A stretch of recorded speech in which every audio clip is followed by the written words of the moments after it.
Welcome, my friend, to Burn the Ship podcast. This is our podcast where we want to inspire entrepreneurs to go all in. We want to introduce those people to professionals that can help them do it. So today I have Brady Turner, who's our guest. I appreciate you very much, sir. Thank you for being here. And really what he's going to tell us about is, what they've learned about solving problems for entrepreneurs in a very peculiar way. So with that, why don't you go ahead and introduce yourself and tell us a little bit about your business. My name is Brady Turner. I'm out of Middle Tennessee. I live right outside of Nashville, Tennessee. The business that I own and operate is called Scout Unmanned Aerial Systems, or Scout UAS for short. We offer high imagery data to local developers and contractors, real estate agents, and really a lot of private clients that are trying to gain valuable information on their property or on their projects. Sure. And so how did you get into, you told us a little bit before we kind of hopped on the air here, but tell us a little bit how you got into that space and you identified that problem and what it looked like for you stepping into that space of being an entrepreneur.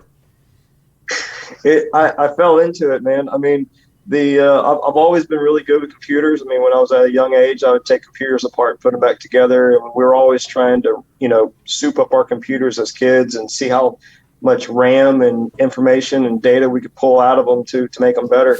And so I've always been very computer savvy. Growing up in the construction field my whole life, I eventually ran into a contractor who, had a drone, and he was like, "Hey, man, you can do this kind of stuff. You're one of these kind of guys. Can you fly a drone over my project? And, let's throw it up on the Facebook and see what happens, kind of a marketing deal." And I was like, "Yeah, give it to me. I'll go out there and see if I can crash it." And, flew it over his project. And then he had another project.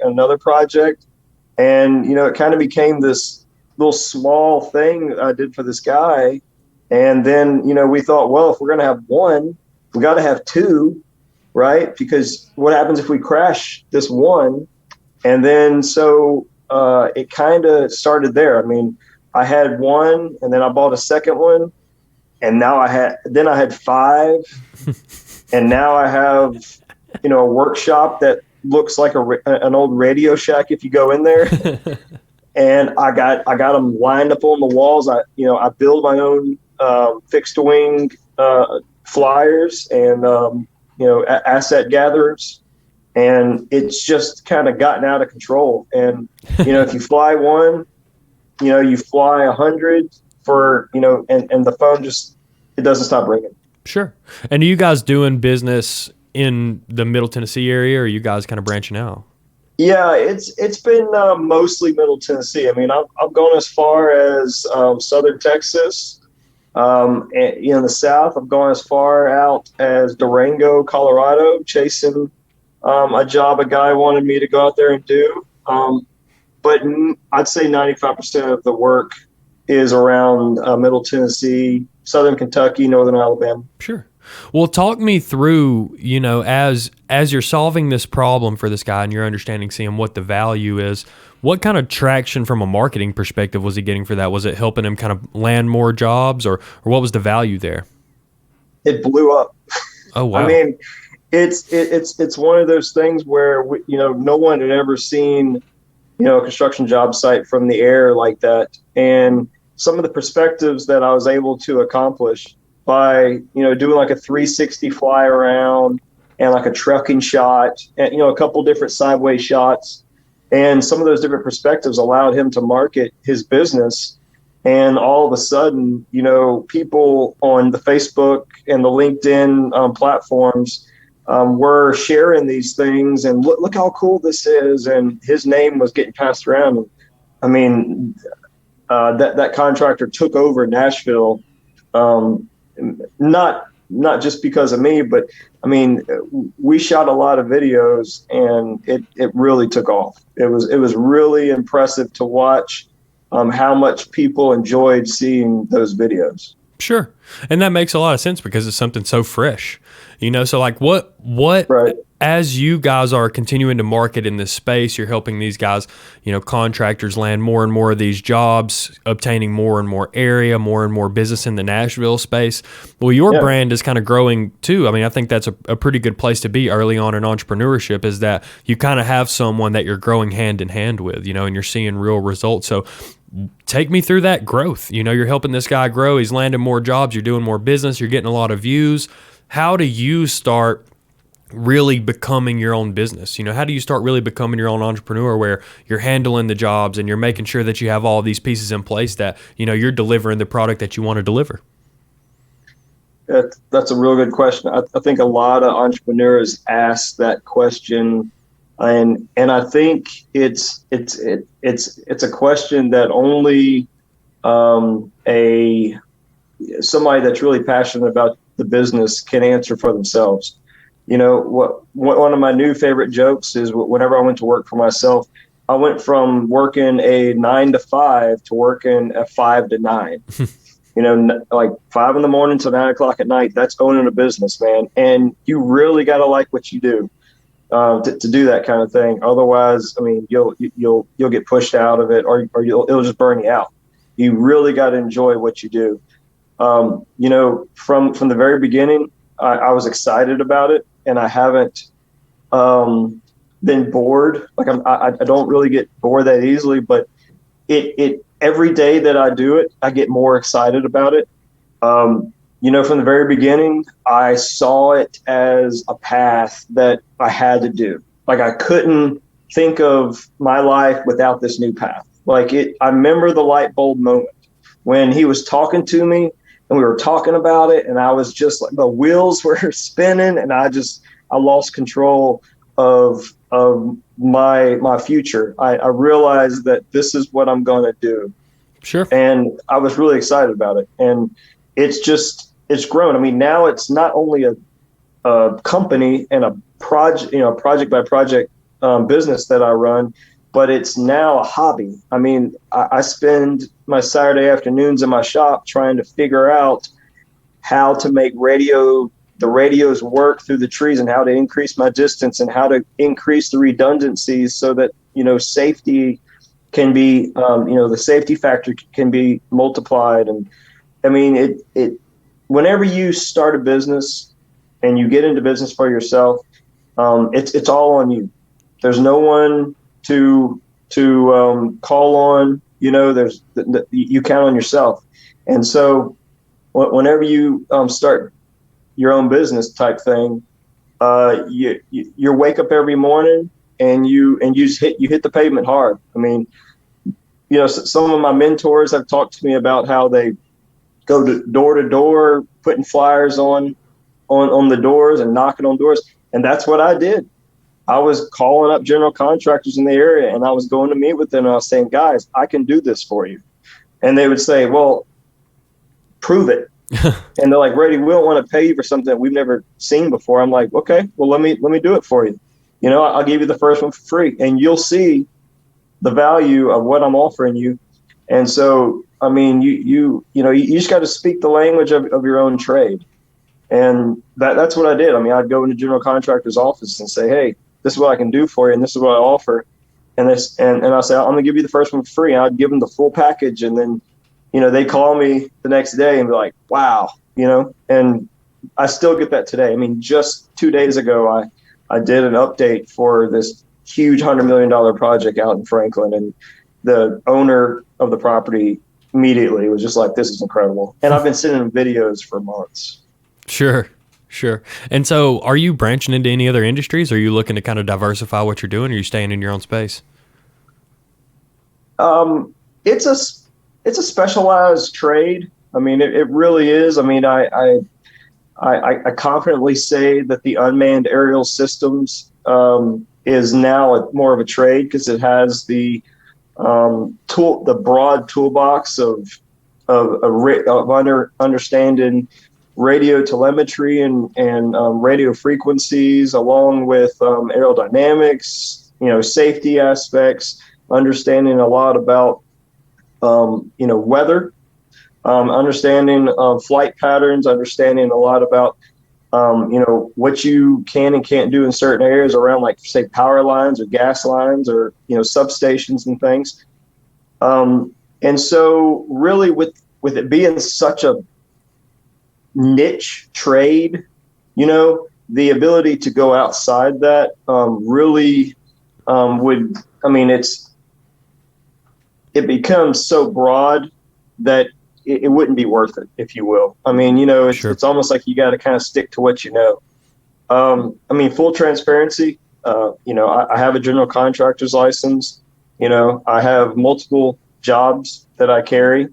But when it comes to my Scout UAS business and what I do with that business, the blinders on, because you want to be specialized in what you do. You don't want to try to get too far outside and try to capture everything, because as a small business owner or as an entrepreneur, the best thing you can do is be absolutely fantastic at your job, and when you do that, you'll never have to look for work.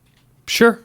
Absolutely. I completely agree with that. Is like, they tell you what you enjoy is, what helps you not work a day in your life. But tell me a little bit about, like, you're going into this process. You've never really sold this product before, and no one in your industry's really ever bought it.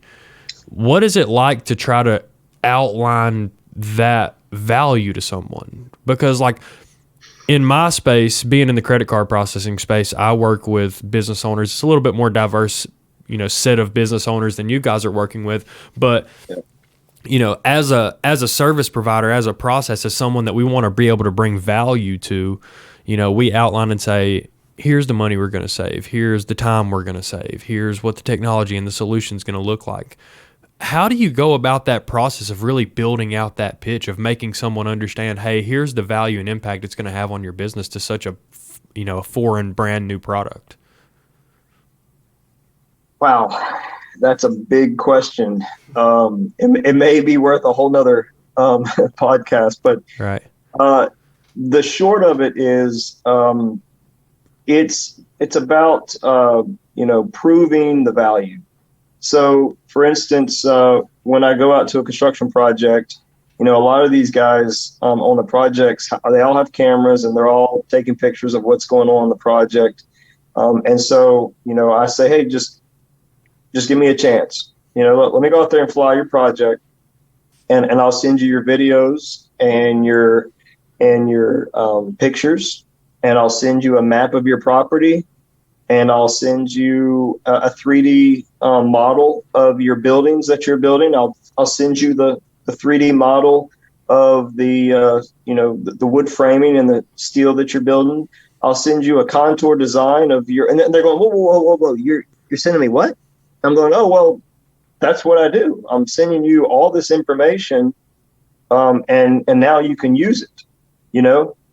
And so it's about delivering things to people that they never thought about, like in my industry, that there's a glass ceiling when it comes to, dealing with contractors that they've done this forever. This is how they've always done it. They, these new fandangled softwares and flying drones is kind of a scary thing for people, because they don't want to change their systems. And so, it's the proof in the product. I bring them a set of assets, and I say, this is what I can do. Here's a list of services, and then I give them examples, and those examples are usually their product, their project or their building or their property, and then all of a sudden, it's about seeing it for themselves. In my industry and in the unmanned aerial systems, it's hard to build off of something that's never been done before. So you almost absolutely have to, give the first one for free. Yeah, and so that they immediately see the benefit in those assets. The crack technique.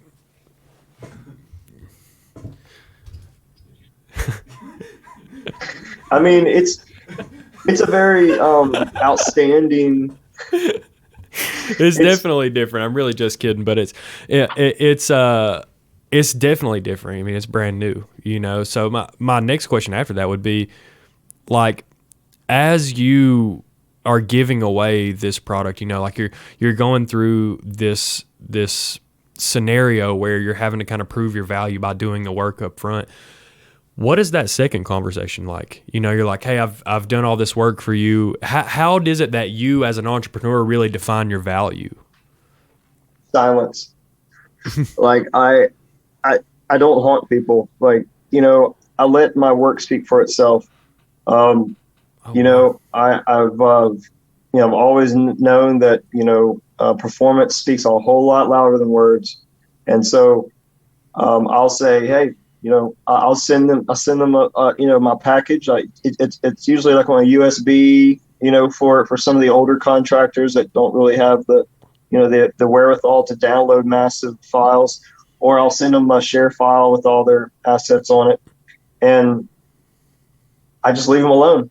I Sure. learned from one of my mentors a long time ago. Silence speaks volumes. And so, what I'll do is I'll send my product to them, their product to them, their the assets to them, and I just leave them alone. Sure. And they'll call me. They'll say, "Hey, so you would you like to come out next Tuesday?" I Well, mean, it's such a really cool. I mean, I'll tell you, I fell into this. Like, this isn't it's something I didn't discover gold or anything. I'm not the best at what I do. There are guys out there that do really nice work, and they have $1 million companies, and they have 40 employees. But what we do is we offer a service, and I think I do a really good job at it. And so it's just something that I figured out from the get go, how to do it and how to do it really well. sure. And so, I sometimes within a couple of days, I'll reach out to them and say, hey, can I answer any questions? Is there anything that you see that you have questions about? But I definitely don't push anything on people. It's such a speak for itself kind of product, that people really enjoy it. I mean, Right. a lot of times I get people go, yeah, that's not really what I'm looking for. But I'd say, 70% of the time people sign up pretty quickly. Sure. It's a very useful thing to be able to have aerial imagery. What would you be doing business wise if you weren't doing what you're doing? You know, if you've never gotten into this, you never kind of ran across this and realized, dude, this is where my technology meets my contracting expertise. Yeah, What do you think you would be doing? What do you think that hobby would be? I'd probably be doing something very similar. Either you know, programming computers, or being a outdoor enthusiast, or being some kind of scout. Being some kind of wildlife rancher, if you will. Sure. I, I really enjoy being in the outdoors, and it's just a passion in my life.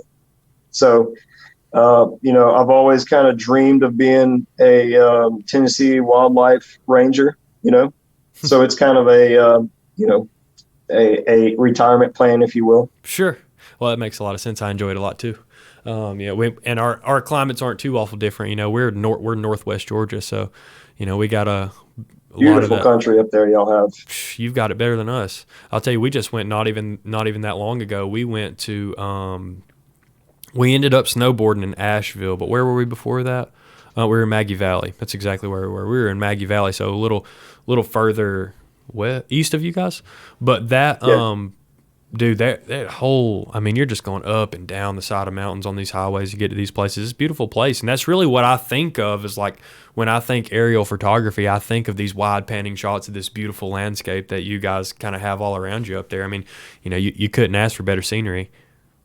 man, I tell you, the one of my clients from a couple of years ago, this guy had, oh man, he was in like northern Alabama, southern Tennessee area, and these guys had well over 12,000 acres on their property. And I was fortunate enough to be able to map a lot of it and Oh, shoot it. wow. I did a lot of aerial imagery in the area. And I spent a lot of time on a four wheeler cruising around in the back country, and taking shots of a lot of the work they were doing.